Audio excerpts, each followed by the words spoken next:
ಪ್ರತಿಯೊಂದು ಯುಗದಲ್ಲೂ ರಾಕ್ಷಸರು ಇರಬೇಕಂತ. ಹೌದು. ಈ ರಾಕ್ಷಸರು ಇಲ್ಲದ ಯುಗ ಬದಲಾವಣೆ ಆಗೋದಿಲ್ಲ. ಮೊದಲ ಯುಗದಲ್ಲಿ ತ್ರಿಪುರಾಸುರ ಅಂತ ರಾಕ್ಷಸ, ಆ ರಾಕ್ಷಸನು ಬ್ರಹ್ಮ ವಿಷ್ಣು ಮಹೇಶಲ್ಲಿ ವರ ಪಡೆದ, ದೇವತೆಗಳಿಗೆಲ್ಲ ಕಾಟ ಪಡೆದ ಬಂದ. ಅದಕ್ಕೆ ಅವನ ಸಂಹಾರಕ್ಕೋಸ್ಕರವಾಗಿ ಆ ಬ್ರಹ್ಮ ವಿಷ್ಣುವೇಶ್ವರ ಒಂದು ನದಿನ ಸೃಷ್ಟಿ ಮಾಡಿದ್ರು. ಆ ನದಿ ಎಲ್ಲಿದೆ ಅಂದರೆ ನೇಪಾಳದಲ್ಲಿದೆ. ಆ ನೇಪಾಳದಲ್ಲಿ ನದಿ ಹೆಸರು ಗಂಡಕಿ ನದಿ ಅಂತ ಕೇಳುತ್ತೀನಿ. ಅದರಲ್ಲಿ ಸಾಲಿಗ್ರಾಮ ತಗೊಂಡ್ರು ಗಂಗೆ ನೀರೊಳಗೆ ಸೃಷ್ಟಿ ಮಾಡಿ ನದಿನ. ಹೌದು. ಆ ನದಿ ಯಾವಾಗ ಸೃಷ್ಟಿ ಆಯಿತು ಆಗ 76 ನದಿ ಬಂದಿದೆ. ಗಂಗಾ, ಯಮುನಾ, ತುಂಗಭದ್ರಾ, ಕಾವೇರಿ, ಪಂಬಾ, ಗೋದಾವರಿ ಎಲ್ಲ 76 ನದಿಗಳು ಬಂದವು. ಆ ನದಿಯೊಳಗೆ ಸಾಲಿಗ್ರಾಮ ತಗೊಂಡು ಗಂಡಕಿ ಇಷ್ಟು ಸಾಲಿಗ್ರಾಮ ಜಾಗಕ್ಕೆ ಹೌದು.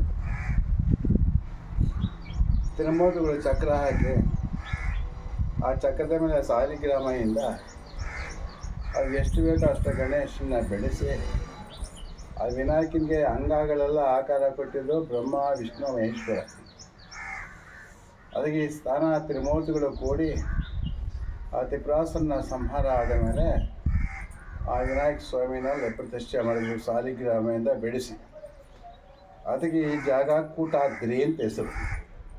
ತ್ರಿಮೂರ್ತಿಗಳಿಂದ ಕೂಡಿ ಬೆಟ್ಟದ ಕೆಳಗೆ ದೇವ್ರ ಪ್ರತಿಷ್ಠೆ ಆದ್ದರಿಂದ ಕೂಟಾದ್ರಿ. ಆದ್ರಿ ಅಂತ ಹೇಳಿದ್ರೆ ಸಂಸ್ಕೃತದಲ್ಲಿ ಬೆಟ್ಟ, ಕೆಳಗೆ ತ್ರಿಮೂರ್ತಿಗಳು ಕೂಡಿ ಪ್ರತಿಷ್ಠೆ ಆದ್ದರಿಂದ ಕೂಟಾದ್ರಿ. ಅದು ಬರ್ತಾ ಬರ್ತಾ ಕೂಡು ಮಲೆ ಆಯಿತು. ಕುರುಡಲ್ಲ, ಹೌದು. ತ್ರಿಮೂರ್ತಿಗಳು ಕೂಡಿ ಬೆಟ್ಟದ ಕೆಳಗೆ ದೇವರ ಪ್ರತಿಷ್ಠೆ ಆದ್ದರಿಂದ ಕೂಡು ಮಲೆ. ಅದನ್ನು ಈಗ ಆಡುಭಾಷೆ ಒಳಗೆ ಕೂಡುಮಲೆ ಆಗಿದೆ ಅಷ್ಟೇ. ಕೂಟಾದ್ರಿ, ಕೂಡುಮಲೆ. ಆ ಪ್ರತಿಷ್ಠೆ ಆದಮೇಲೆ ತ್ರಿಪುರಾಸುರನ ಸಂಹಾರ ಮಾಡಿದ್ದು ಗಣಪತಿ. ತ್ರಿಪುರಾಸುರನ ಈಗ ಯಾರಿಂದನೂ ಸಾಧ್ಯವಿಲ್ಲ. ಅದಕ್ಕೆ ಆ ತ್ರಿಮೂರ್ತಿಗಳೇ ಸೃಷ್ಟಿ ಮಾಡಿದ್ರು ಗಣೇಶ. ಹೌದು. ಅದರ ಆಶೀರ್ವಾದ ಪಡೆದಿದ್ದು ಪಾರ್ವತಿಯಿಂದ. ನನ್ನ ಮಗನ ಹಾಕಿ ಇರಪ್ಪ ಅಂತ ಶಿವ ಪಾರ್ವತಿ ಸೃಷ್ಟಿ ಮಾಡಿ ಆಶೀರ್ವಾದ ಪಡೆದು ತ್ರಿಪುರಾಸುರನ ಸಂಹಾರ ಆಯಿತು. ತ್ರಿಪುರಾಸುರನ ಸಂಹಾರ ಮಾಡಬೇಕಾದ್ರೆ ಗಣಪತಿನೇ ಸಂಹಾರ ಮಾಡಬೇಕು. ಹೌದು. ಇಲ್ಲ ಮಿಕ್ಕ ಯಾರೊಂದು ಅಸಾಧ್ಯ. ಆಗ ಗಣಪತಿ ಕೈಯಲ್ಲಿ 2 ಆಯುಧಗಳಿರ್ತವೆ. ಅದು ಪಾಶಾಂಕುಶ ಅಂತ ಇದೆ. ಆ ಪಾಶಾಂಕುಶ ಎತ್ತ ರಾಕ್ಷಸನ ಮೇಲೆ ಬಿಸಾಕ್ತಾನೆ ಇಲ್ಲಿ ಪ್ರತಿಷ್ಠೆ ಆದ ಮೇಲೆ. ಆ ಪಾಶಾಂಕುಶ ವಾಪಸ್ ಬಂದು ಗಣಪತಿ ಕೈಯಲ್ಲಿ ಶಾಶ್ವತವಾಗಿ ಹಿಂಗೆ ನಿಂತು ಬಿಡುತ್ತೆ. ಆಗ ಅವನ್ನ ತ್ರಿಪುರಾಸುರನ ಸಂಹಾರ ಮಾಡೋಕ್ಕೆ ಗಣಪತಿ ಕೈಯಲ್ಲಿ ಆಗಲ್ಲ ಅಂತ ವರ ಪಡೆದಿದ್ದಾರೆ. ಆಗ ತ್ರಿಮೂರ್ತಿಗಳು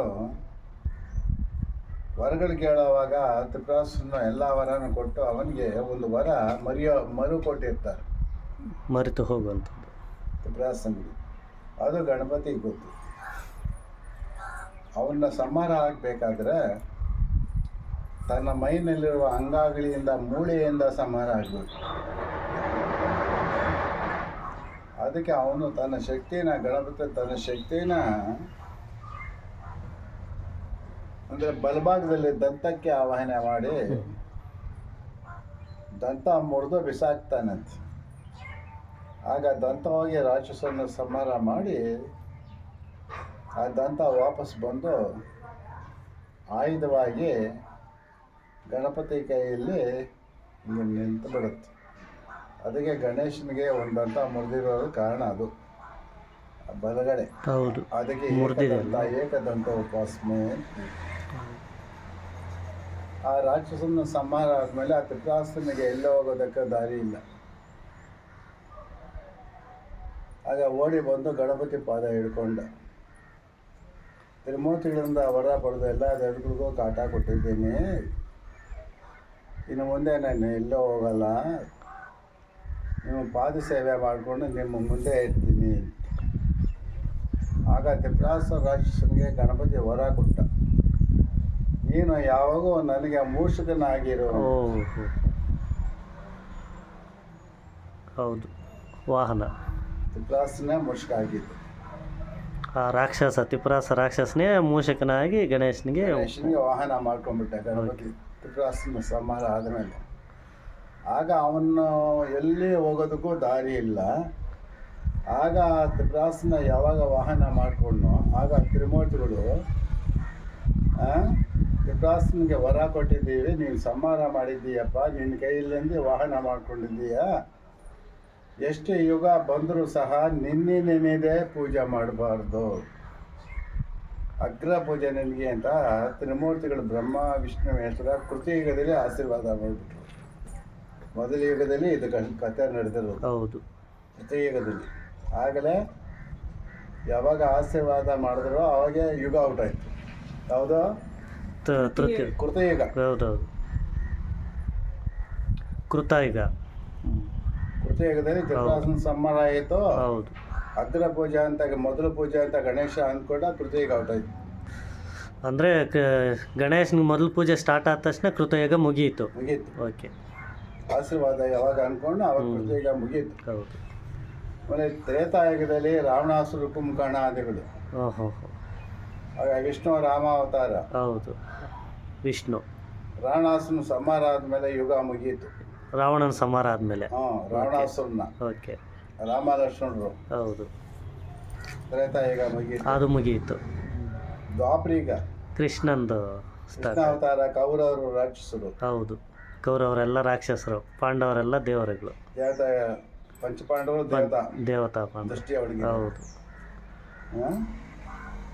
ದ್ವಾಪರೀಗ ಹೋಯಿತು, ಕೃತಯುಗ ಆಯಿತು, ತ್ರೇತಾಯುಗ, ದ್ವಾಪರೀಗ, ಕಲಿಯ 4 ಯುಗದಲ್ಲೂ ದೇವತೆಗಳು ಪೂಜೆ ಮಾಡಿದ್ದಾರೆ ಗಣೇಶನಿಗೆ. ಹೌದು, 4 ಯುಗಗಳಲ್ಲೂ ಪೂಜೆ ಆಗಿದೆ ಗಣೇಶನಿಗೆ. ಮೊದಲನೇ ಯುಗದಿಂದ ಈ ಕಲಿಯುಗದವರೆಗೂ ಸ್ವಾಮಿಗೆ. ಹೌದು, ಮೊದಲನೇ ಪೂಜೆನೇ ನಡೀತಾ ಇದೆ. ಹೌದು, ಭಾರತದಲ್ಲಿ ಎಲ್ಲೂ ಇಲ್ಲ, ನಿಜ. ದ್ವಾಪರ ಯುಗದಲ್ಲಿ ಒಂದು ಪಾಂಡವರ ಯುದ್ಧ ಆದಮೇಲೆ ಮುಗೀತಾ ಯುಗ? ಕಲಿಯುಗ. ಕೃತಯುಗ ಆಯಿತು, ತ್ರೇತಾಯುಗ ಆಯಿತು, ದ್ವಾಪರಯುಗ ಆಯಿತು, ಈಗ ಕಲಿಯುಗ. ಅದೇ ಈಗಿರೋದು ಕಲಿಯುಗ. ಈ ಕಲಿಯುಗ ರಾಕ್ಷಸರು ಅದ್ರ ಆಫ್ ಮಾಡಿ ನಾನು ಹೇಳ್ತೀನಿ, ಅದು ಬೇಡ. ಹೌದು, ಇದು ಗೊತ್ತಾಯ್ತು.